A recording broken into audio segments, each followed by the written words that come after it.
Good morning, students. Chapter 11, Force and Pressure is going on. After muscular force, we are taking electrostatic force.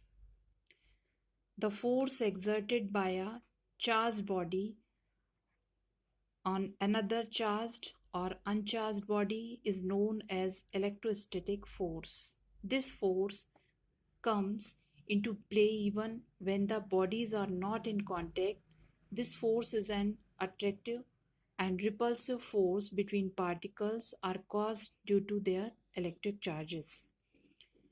Electrostatic charge हमेशा दो या उससे ज़्यादा object पर apply होता है.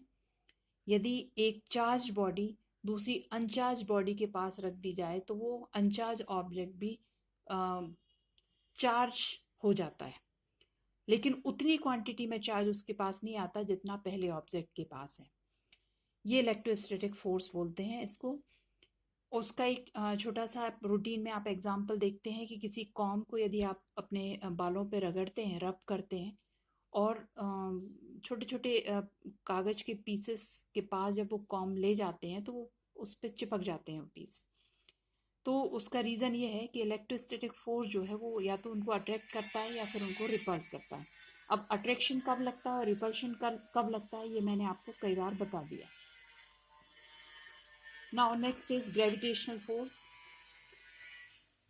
Object or things fall towards the earth because it pulls them. This force is called the force of gravity or just gravity. इसका मतलब है ग्रेविटेशनल फोर्स. आप जानते हो कि अर्थ पर कोई भी चीज़ जब आप ऊपर फेंकेंगे तो वो नीचे ही आएगी because of earth's gravitational force या ग्रेविटी. अर्थ हर चीज़ को अपनी तरफ अट्रैक्ट करती है तो उसको आप ग्रेविटेशनल फोर्स कहते हो. मतलब अर्थ के थ्रू लगने वाला फोर्स जो है वो ग्रेविटेशनल फोर्स कहलाता है. Next is pressure. The force acting on a unit area of a surface is called pressure. Normal Hindi में आप बोलोगे कि जब भी हम किसी चीज़ को दबाते हैं तो एक्चुअली वो प्रेशर देते हैं, बट जब हम इसका पर यूनिट एरिया काउंटिंग करते हैं so that is called pressure in science. आप एक 1 यूनिट एरिया का मतलब हो गया 1 सेंटीमीटर, 1 किलोमीटर, 1 मीटर एरिया का जब आप मेजरमेंट करोगे that is called pressure. Next is atmospheric pressure.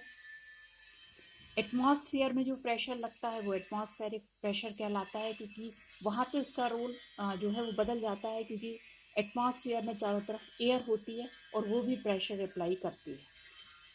So there is air all around us. This envelope of air is known as the atmosphere.